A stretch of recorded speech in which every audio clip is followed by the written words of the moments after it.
ശ്രീരാമലക്ഷ്മണനും സീതയൊത്തു വേഗം പഞ്ചവടിയിൽ നല്ല പർണശാല തീർത്ത് മൂവരത്ത് സുഖവാസം ചെയ്യും കാലം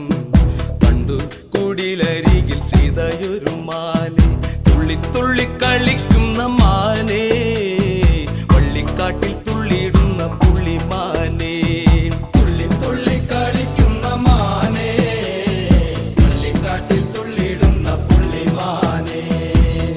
വർണ്ണ നിറമുള്ള മാനേ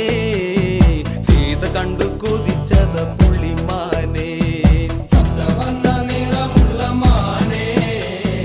സീത കണ്ടു കൊതിച്ചത പുള്ളിമാനേ ശ്രീരാമലക്ഷ്മണനും സീതയൊത്തു വേഗം പഞ്ചവടിയിൽ